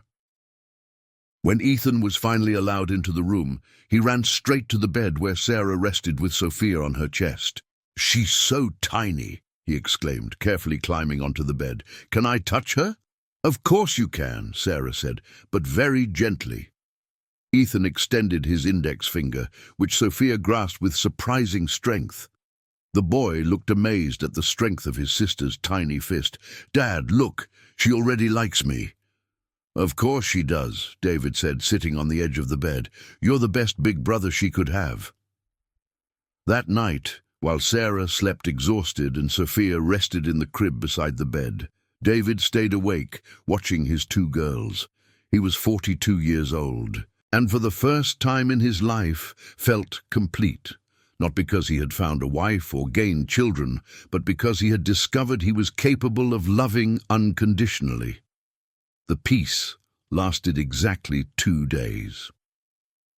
On the morning Sarah and Sophia were discharged from the hospital, Robert Green appeared at the penthouse with a grim expression and a legal summons.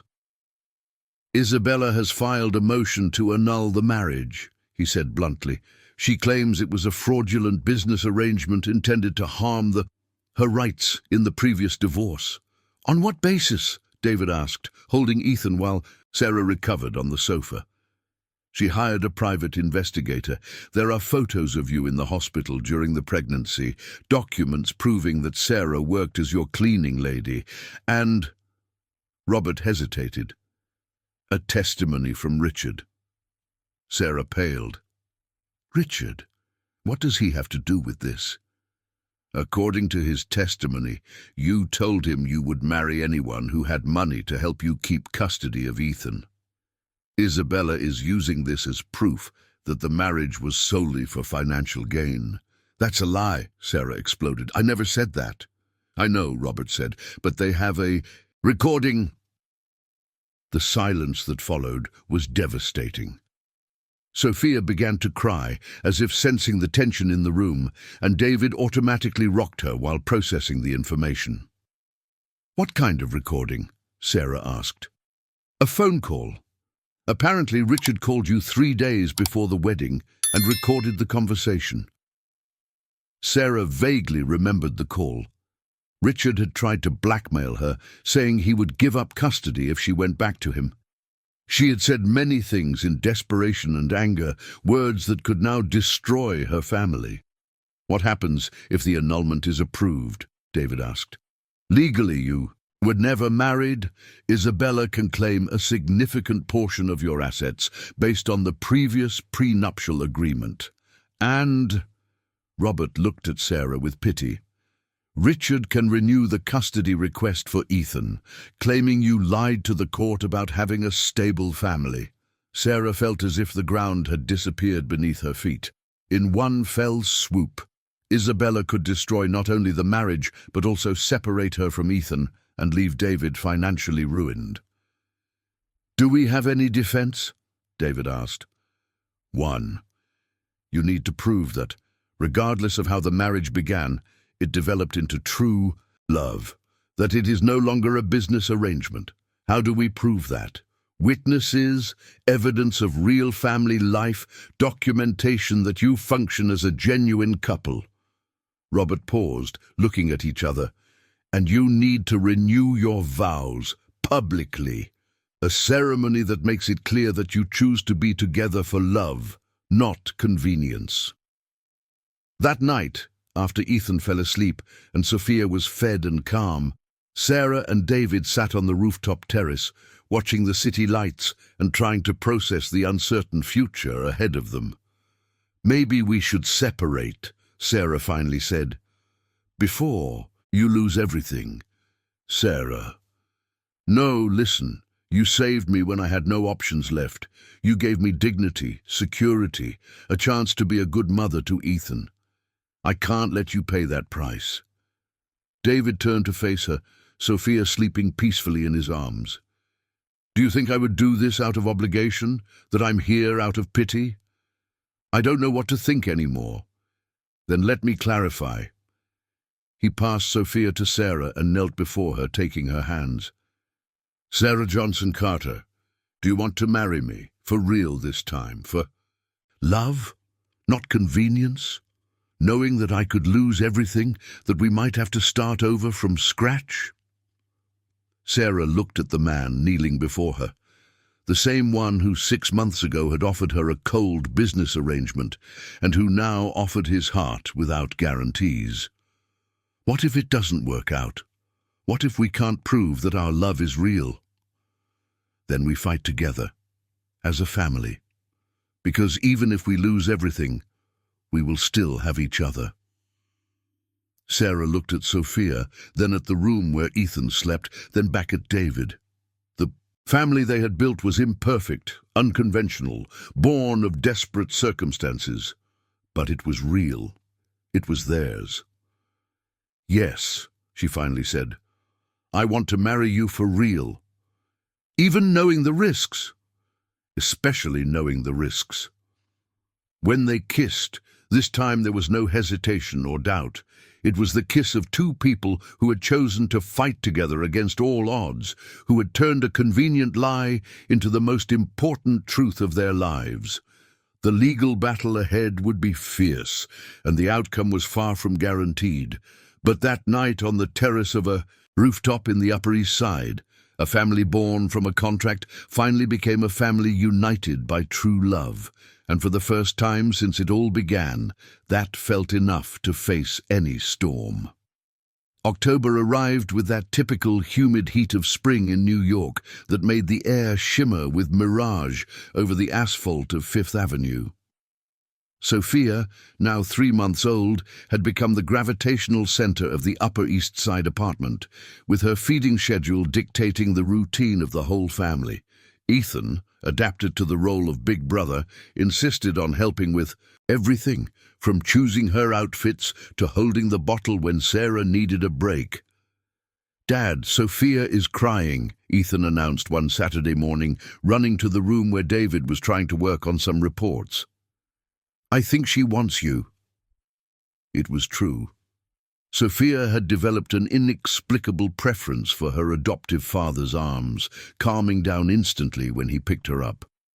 David set aside the documents, ironically, papers related to the financial reorganization in case he lost half of his assets to Isabella, and went to get his daughter. "Hi, Princess," he murmured, taking Sophia, who immediately stopped crying. "Were you missing Daddy?" Sarah watched from the bedroom door, her heart tightening at the tenderness of the scene. In recent months, she had witnessed David's complete transformation.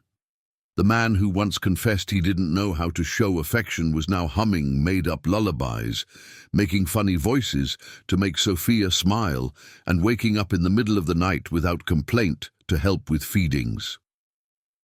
"Robert called," she said. "The hearing is scheduled for Monday." David nodded, the smile momentarily disappearing from his face. The legal battle with Isabella had intensified in recent weeks. She had hired one of the most aggressive law firms in New York, determined to prove David and Sarah's marriage was a sham devised to financially harm her. "What about the vow renewal?" he asked. "Father Edward confirmed it for Sunday. The church is packed. All the guests have RSVP'd. Sarah sat on the bed watching David gently rock Sophia. "David, are you sure you want to do this? Expose our family like this?" "Sarah, look at me." He sat beside her, Sophia asleep in his arms. "Do you think I would go through all this theater if I wasn't sure of what I feel?" "That's not what worries me," she admitted. "It's that even if we prove our love is real now, they could argue it started as a financial interest." "And it did start," David said simply. "You needed security. I needed a wife. But that doesn't diminish what we've built." At that moment, Ethan burst into the room. "Mommy, there's a lady at the door who says it's important." It was Carla Anderson, David's personal assistant for 5 years, a competent 38-year-old woman who had always harbored unrequited feelings for her boss. Until then, she had been professional and discreet about her feelings, but the prospect of David losing everything because of a marriage she considered fake had awakened a desperate courage in her. "David, I need to talk to you," she said, clearly nervous. "It's about the hearing on Monday." "You can speak in front of Sarah," he said, not moving from his wife's side. Carla looked at Sarah with an expression that mixed apology and determination. "Isabella reached out to me. She offered $500,000 for me to testify that your marriage was staged from the beginning." The silence that followed was deafening. Sophia stirred slightly in her father's arms, but remained asleep. "And you accepted?" Sarah asked, her voice barely above a whisper. "No," Carla said quickly, "but it's because I need to tell the truth." She looked directly at David. "I've loved you for 5 years. I always hoped you would notice me differently. And when you married her," her voice faltered, "I thought it was just for interest." "Carla, let me finish," she interrupted. "But I've watched you these months. I saw how you've changed, how you become a real father, a real husband, and I saw how she looks at you. Not like someone looks at a savior or a bank, but like someone looks at the person they love." Sarah felt her eyes fill with tears. "That's why I'm going to testify for you on Monday," Carla continued. "I'll tell the judge that yes, it started as a deal, but it turned into true love, because that's what it is." After Carla left, Sarah and David sat in silence for a long time. "She's right," Sarah finally said, "about how I look at you." What do you mean? I don't see you as my savior anymore. I see you as my husband, as the father of my children, as the love of my life. On Sunday, St. Hart Church was packed. Unlike the original wedding, small and cautious, the vow renewal was a grand celebration of what they had become. Ethan carried the rings on a velvet pillow, Sophia slept peacefully in Ms. Green's arms, and Sarah walked down the aisle in a white lace dress that David had insisted on buying. But the most emotional moment was when the priest asked them to speak their own vows. "Sarah," David said, his hands trembling slightly, 8 months ago I offered you a business arrangement. Today I offer my heart. I promise to love you not because I need to, but because I choose to. I promise to be a father to Ethan and Sophia, not out of obligation, but out of privilege. And I promise to fight for our family every day of my life. David, Sarah held his hands, her voice steady despite the tears. You taught me that true love is not just passion, it's a choice. It's waking up every day and deciding to build something together. It's turning fear into courage, loneliness into family. I choose you today, tomorrow, and always. When they kissed, the entire church erupted in applause. But the most important sound to them was Ethan shouting, "Hooray!" from the front row, and the healthy cry of Sophia, who had just woken up. On Monday, the court was packed. Isabella arrived impeccably dressed in a designer suit, accompanied by 3 lawyers. On the other side, Sarah and David sat with Robert, Ethan in his father's lap. He had insisted on coming, and Sophia was at home with Miss Green. "Your Honor," began Isabella's lawyer, "we have proven beyond a shadow of a doubt that the defendant's marriage was a fraudulent business arrangement. The recording of the phone conversation." The recording played. Sarah's desperate voice echoed through the court. "I would marry anyone who gave me the means to support my son, Richard. Anyone." "You heard that," said Isabella's lawyer triumphantly. "She admits she would marry anyone for money." Robert stood up for the defense. "Your Honor, we do not deny that the marriage started as an arrangement, but we present evidence that it transformed into genuine love." He presented family photos, testimonies from neighbors, David's co-workers, and Ethan's teachers. Carla emotionally testified about the transformation she had observed. Young Ethan, when questioned by the judge, said with the honesty of children, "My parents really love each other. I see it every day." But it was the last testimony that decided everything. Richard Santos was called to testify about the circumstances of the recording. Under questioning, it was revealed that he had been paid by Isabella to make that call and record the conversation. "How much did she pay you?" Robert asked. $50,000, Richard admitted, embarrassed. "And didn't you think it was unethical to emotionally blackmail the mother of your child?" I wanted my son back." "Then why did you give up custody after she married?" Richard hesitated, looking at Isabella's lawyer, who was signaling him. Desperate. Because I received more money to withdraw." The courtroom erupted in murmurs. The judge banged the gavel for silence. "Order! Mr. Santos, are you confessing that you were bribed to manipulate this case?" "Yes, Your Honor." The verdict was clear and definitive. The marriage was valid, the annulment was denied, and Isabella was convicted of attempted bribery and manipulation of the judicial process. Furthermore, she lost any residual rights over David's assets. As they left the court, Ethan ran ahead shouting, "We won! We won!" while Sarah and David walked hand in hand, still processing the victory. "It's over," Sarah said, almost in disbelief. "No," David corrected, stopping to kiss her right there on the courthouse steps in front of photographers and onlookers. "Now it really begins." That night at home, while Ethan played with Sophia on the living room rug and Miss Green prepared a celebratory dinner, Sarah found David on the balcony watching the illuminated city. "What are you thinking?" she asked, hugging him from behind. I'm thinking that a year ago, I was a rich and lonely man who didn't know what it was like to love someone more than myself, he said, covering her hands with his. And today, I'm a man who has discovered that true wealth is having a family that loves you back. No regrets? None. And you? Sarah watched through the window as Ethan taught Sophia how to hold a toy, the two most precious people in her life, playing together as if they had always been siblings. The best business deal of my life, she said, smiling. Hey, David protested, pretending to be indignant.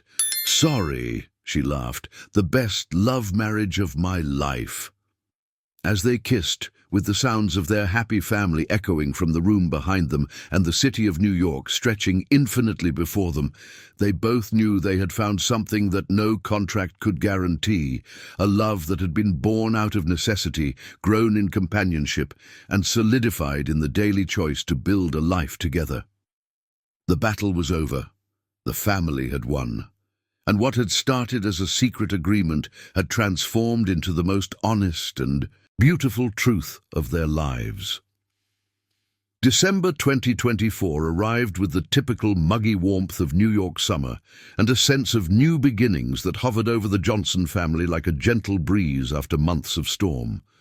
The penthouse in the Upper East Side had completely transformed since the early days of the contractual marriage. Now the walls were decorated with drawings by Ethan stuck to the fridge, Sophia's toys scattered across the living room, and the constant aroma of brewed coffee and homemade food that Sarah insisted on preparing. "Dad, can I help you choose a gift for—" "Mom?" Ethan asked one Saturday morning, finding David in the office where he was working on some year-end reports. At 5 years old, Ethan had become the family's little sentimental consultant, always concerned about making sure everyone felt loved. "Of course you can," David said, closing the laptop. "In fact, I was hoping for your help. What do you think Mom would like to receive for our first real Christmas?"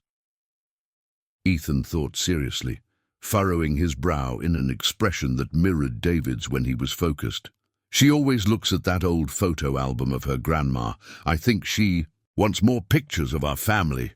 The boy's insightful observation touched David deeply. Ethan had noticed something that he himself hadn't realized, how Sarah lovingly flipped through the few photographs she had from her childhood, most lost in the constant changes of her unstable life. "That's a perfect idea," David said. "How about we organize an album with all the photos of our family since we met? Even the ones from the hospital when Sophia was born. Especially those." That afternoon, while Sarah took Sophia for a stroll in the stroller through Central Park, David and Ethan dedicated themselves to the secret project. They spread out on the dining table all the photographs from the past months, the original wedding, the vow renewal, Sophia's birth, little moments from daily life that David had started to obsessively photograph, Sarah cooking, Ethan helping to bathe his sister, Sophia sleeping on her father's chest. "This one is my favorite," Ethan said, pointing to a photo where the four of them were on the sofa watching cartoons, Sophia sleeping in Sarah's lap, Ethan leaning against David's shoulder. "It looks like we've always been a family." "You know which one is my favorite," David said, choosing a photo that Michael had discreetly taken in court at the exact moment the judge declared the marriage valid. In the image, Sarah was crying with relief. David was hugging her protectively, and Ethan was beaming between them. This one, the day our family became official forever. As they organized the photos in chronological order, David noticed how his own expression had changed over the months. In the first photos, he looked stiff, formal, clearly uncomfortable with displays of affection. In the last ones, he was unrecognizable, smiling, relaxed, with the look of someone genuinely happy. "Dad," Ethan suddenly said, "can I ask you a question?" "Of course, champ." "Would you have left after a year, before you found out you loved us?" The question caught David completely off guard. Ethan was small, But he was not foolish. He had picked up on conversations, understood more about the original nature of the marriage than any child should. David stopped what he was doing and knelt down to the boy's level. "Ethan, do you want the kid's answer or the real answer?" "The real one." "The real answer is that when I offered to marry your... Mom, I thought I could keep my heart closed for an entire year. I thought I could help you without getting emotionally involved." He paused, choosing his words carefully. "But do you know what happened?" "What?" "You three invaded my heart on the first day, especially you. The way you called me Uncle David with total confidence, as if he had known me for years." "And when did you know you weren't leaving?" David smiled, recalling the exact moment. "Remember that night you had a fever and we went to the hospital?" "I remember. When you called me Dad for the first time, and I realized I couldn't live without hearing that word every day for the rest of my life." Ethan nodded, seemingly satisfied with the answer. "I also knew that day that you were truly my father." "How did you know?" "Because you were more scared than I was, and only parents get that way when their children are sick." That evening, when Sarah returned from the outing with Sophia, she found the house fragrant with the aroma of her favorite dish, shrimp stew, a recipe that David had learned to make by watching videos on YouTube, determined to master at least one dish that would truly impress his wife.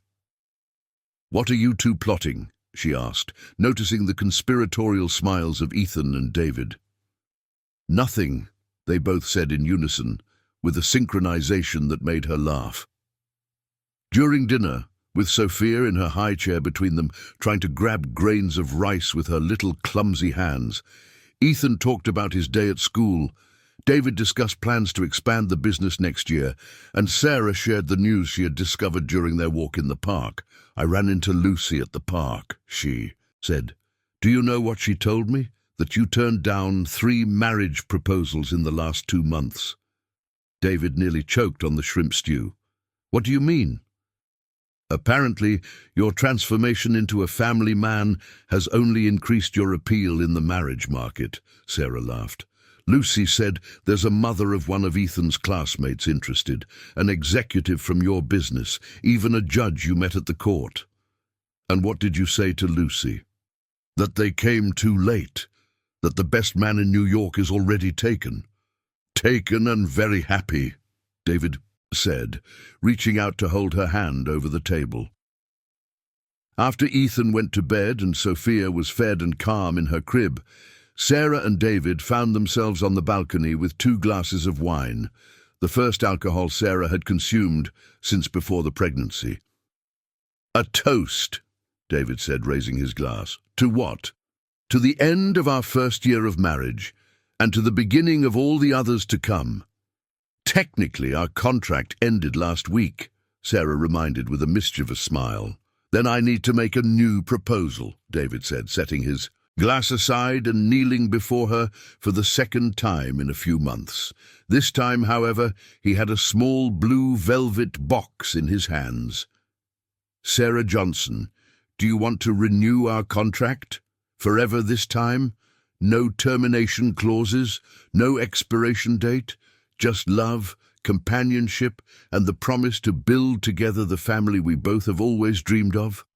Inside the little box was an engagement ring he had specially made, not the traditional solitaire he had bought for the original wedding, but a unique piece with 3 diamonds representing Ethan, Sophia, and the love that had blossomed between them. "It's beautiful," Sarah whispered, tears streaming freely. "But you don't need a ring for me to know that I love you." "I do," David said, sliding the ring onto her finger. "I need everyone to know that you chose to be with me, not out of necessity, but out of love." "And what if I say no?" she teased, watching how the ring caught the candlelight that had become a tradition in their romantic dinners. "Then I'll ask again tomorrow, and the day after tomorrow, every day until you say yes." "In that case," Sarah said, pulling him in for a kiss, I better say yes now to save time. 3 days later, on Christmas Eve, they were at the airport in New York with the kids and Ms. Green, boarding a flight to Charleston. It was David's first time meeting Sarah's family from the South, and she was nervous about how he would be received. "They're going to love you," she assured him, as Ethan ran through the airport corridors and Sophia slept peacefully in the stroller. "Especially when they find out you make the best shrimp stew I've ever had. And what if they don't like me? Impossible. You're the father of their favorite grandchildren." The flight to South Carolina was an adventure in itself. Ethan was glued to the window, watching the clouds and asking questions about how airplanes fly. Sophia slept almost the entire trip, waking only to nurse, and David, who usually traveled alone on private jets, discovered that traveling as a family, even in first class, which he had insisted on paying for, was infinitely more exhausting and infinitely more fun. In Charleston, they were greeted by Sarah's aunt, a robust and affectionate woman who embraced David as if he were a long-lost son, and by a horde of cousins, nieces, and relatives who turned the airport into an impromptu party. "So this is our Marina's husband," said Uncle John, a retired fisherman who looked David up and down before extending his hand with an approving smile. "Welcome to the family, son." The family's home in a modest neighborhood near the beach contrasted dramatically with the penthouse in the Upper East Side. But David adapted with an ease that surprised even himself. He slept in the narrow double bed that had belonged to Sarah's grandfather, ate pancakes with coconut for breakfast, played soccer on the beach with Ethan and a dozen neighborhood kids, and listened to family stories until the early hours of the morning. "Your Sarah has always been special," Ms. Maria, the oldest aunt in the family, told him, rocking Sophia in her arms while they sipped coffee on the porch. "A strong girl, brave, but with a heart too big for her own good. Always taking care of others, always sacrificing. She taught me to do that too," David said, "to put family before everything." "And you? What did you teach her?" David thought about the question, watching Sarah in the kitchen, helping to prepare the Christmas lunch, laughing with her cousins while seasoning the fish. "I think I taught her that she deserves to be cared for too, that she doesn't have to carry the world alone."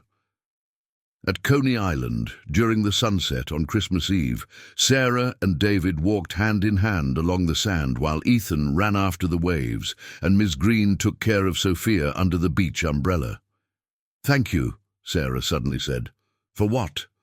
"For bringing me here, for letting me introduce you to my family, for not being ashamed of our simple origins.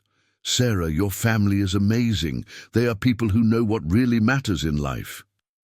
"Very different from your life in New York." "Much better than my previous life in New York," he corrected. "This is my life now. You all are my life." That night, at the traditional Christmas dinner, with roasted fish, cornbread stuffing, gravy and cashew dessert, Ethan made the family toast. "I want to thank you," said the 5-year-old boy seriously, "because this has been the best year of my life. I got a dad who won't leave, a beautiful sister, and Mum is happy again." "Amen," the whole family responded in unison. On December 31st, back in New York, they were at Miami Beach, a tradition that David had insisted on starting. Sarah, dressed in white as per tradition, carried Sophia also in white in her arms. Ethan, looking sharp in his white shirt, held tightly to his parents' hands as they waited for midnight. "Next year, we will have someone else here," David suddenly said. "What do you mean?" Sarah looked at him alarmed. "I'm not pregnant again." "No," he laughed, "but I'm thinking of officially adopting Ethan, so he can have my name legally, if you all want, of course." Ethan looked up with shining eyes. "Can I really become Ethan Johnson?" "If you want to, yes." "I want to. Mum, can I?" Sarah felt her eyes fill with tears once again. "Of course you can, my love." When the fireworks lit up the sky over Miami Beach exactly at midnight, Ethan was on David's shoulders, Sophia safe in Sarah's arms, and the four of them formed a perfect silhouette against the spectacle of lights. "Happy New Year, Johnson family," David shouted above the noise of the fireworks. "Happy New Year," Sarah and Ethan responded in unison. Sophia, who had just turned 8 months and was in a phase of constant babbling, chose that moment to pronounce her first clear word, "Daddy." The silence that followed was magical. Even the fireworks seemed to have paused to listen. "She said Daddy," Ethan shouted in ecstasy. "Sophia called you Daddy." David took Sophia from Sarah's arms, lifting her high as she repeated, "Daddy, Daddy," as if she had saved the word just for that moment. "I love you, Sophia," he said, kissing his daughter's chubby little face. "Daddy loves you very much." "And I love you all," Sarah said, embracing her unlikely but perfect family. As they returned to the hotel, Ethan sleeping in David's lap, Sophia finally quiet after the excitement of the fireworks, Sarah gazing out the cab window at the last lights of the celebration, she thought about how her life had completely changed in a year. 12 months ago, she was desperate, alone, facing the possibility of losing Ethan and raising a daughter in poverty. Now she had a solid family, financial security, but most importantly, true love. The secret, agreement that had started it all, had transformed into the most beautiful and honest truth of their lives. And when David took her hand in the back seat of the cab, intertwining their fingers with the naturalness of someone who plans to make that gesture every day for the next 50 years, Sarah knew she had found not just a husband or a savior, but her lifelong companion. The Johnson family was complete. And this was just the first page of a story that promised to be long, happy, and full of true love.